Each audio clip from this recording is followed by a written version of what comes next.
If you've been told you need 20% down to buy a house, that's a myth. If you think your credit has to be perfect, myth. If you think renting is always cheaper than buying, also a myth. I'm Rocio Ortiz, and today I'm busting the 9 biggest myths that are stopping first-time buyers from even trying. Stick around. Myth number 6 is the one that costs people the most money, and almost nobody knows about it. Quick context about me. I've been a real estate agent here in Fort Worth for over 6 years, and in that time, I've had the privilege of helping over 100 first-time home buyers find their place to call home. This topic means a lot to me personally because I remember how overwhelming that first purchase can feel. And I love being the person who turns that stress into excitement. Here's the thing. Most of these myths aren't stupid. They come from somewhere. Your parents bought a house in a different rate environment. Your friend had a bad experience. Some finance influencer said something confidently and wrong. We're not just busting these. I'll tell you where they come from and what's actually true instead. Let's go. Myth number 1. You need 20% down to buy a house. This is the number one thing that stops people from even starting the conversation. It is false.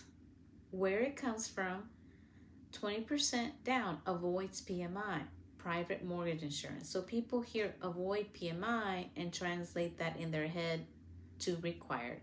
It's not required. You can buy a home with as little as 3% down on a conventional loan, 3.5% on a FHA, and if you're a veteran, VA loans can go down to 0% down. But let me tell you about a client I had last year.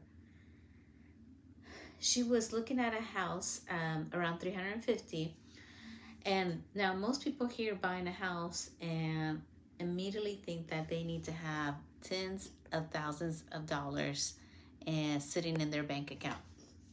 But that's not what happened here. She went with an FHA loan, put down just 3.5% down. And even that, 3.5%, she didn't even pay out of pocket. My preferred lender paired it with a down payment assistance program, and that covered it completely. So let's do the math with me for a second. At 3.5% down on a $350,000 home is about $12,250. That number gone, covered.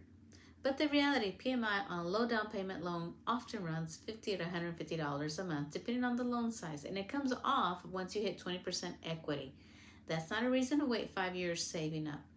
That's a rounding error compared to rent going up every year you wait. Myth number 2, you need a 720 credit score.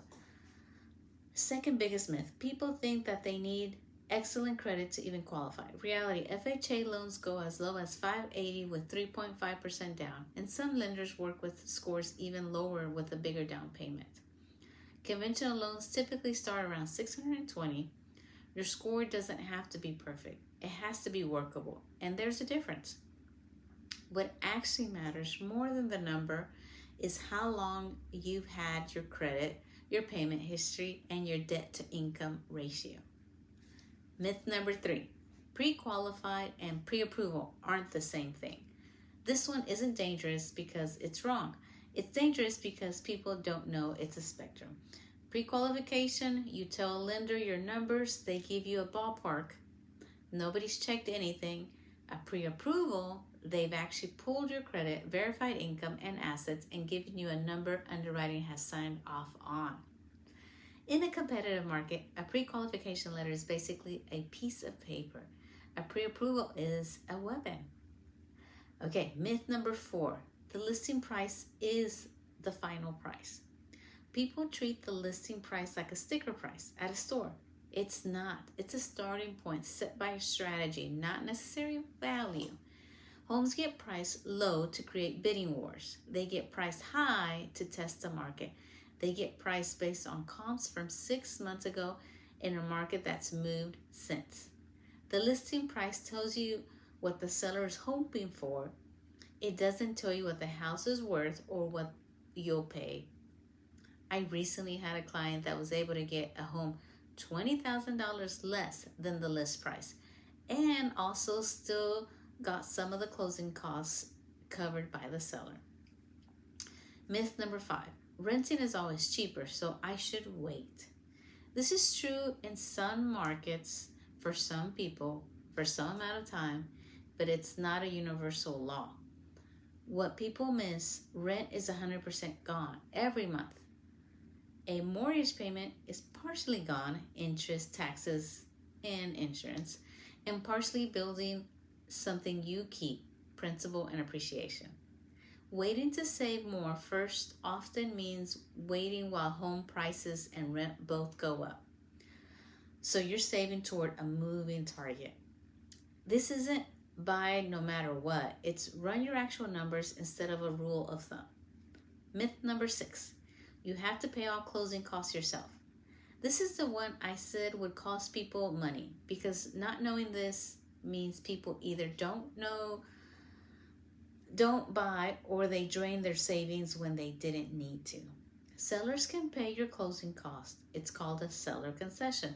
And depending on the loan type, sellers can often cover 3 to 6% of the purchase price towards your costs. There's also lender credits, down payment assistance programs, and in some cases, employer or state first-time home buyer grants. I recently had another client use a down payment assistance program, and on top of that, we were able to get $15,000 in addition from the seller for her closing costs. It's these stories that motivate me to help more people. Nobody tells first-time home buyers this exists. It's not a secret, it's just not advertised. Myth number 7, you need a perfect job history. Don't buy if you have debt. Lenders don't need you debt-free. They need your debt to income ratio to fit within a range. Typically 43 to 50% depending on the loan. Having a car payment or student loans doesn't disqualify you. It just changes the math on how much house you qualify for. On job history, you don't need 10 years at the same company. Lenders generally want 2 years of consistent employment, even if that's 2 different jobs in the same field. Myth number 8, going without an agent saves you money. This comes up a lot right now because of the news around agent commission changes. Let me clear this up simply. In almost every market, the buyer's agent is negotiated as part of the deal. Often, the seller is still covering it, or it's negotiated into the offer. Going without representation doesn't usually hand you a discount. It just means nobody's negotiating for you, catching inspection issues, or reading the contract for your protection. The listing agent works for the seller. Without your own agent, nobody in that transaction is working for you. Myth number 9, your first home has to be your forever home. This is a pressure that makes people wait 3 to 5 extra years looking for the one. Your first home doesn't have to be your last home. It has to be a smart financial decision for over the next 3 to 5 years. Buy the starter home, build equity, let it be a stepping stone, not a life sentence. This single mindset shift is what gets people off the sidelines. So to recap, you don't need 20% down. You don't need perfect credit. Pre-approval beats a pre-qualification. Listing price isn't gospel. Renting isn't automatically cheaper. Sellers can pay your closing costs. Debt doesn't disqualify you. An agent almost always pays for themselves. And your first home isn't your forever home. If even one of these myths was the thing holding you back, that's exactly why I made this video. Here's what I want you to do next. If you want to know exactly what you qualify for, book a free 15-minute call, link in my bio. And if this helped, follow for more of these. I'm breaking down one myth or misconception about buying a home every week, because nobody should sit out a home ownership over information that isn't even true. But if you're ready, give me a call. I'm Rocio Ortiz, a real estate agent here in Dallas-Fort Worth.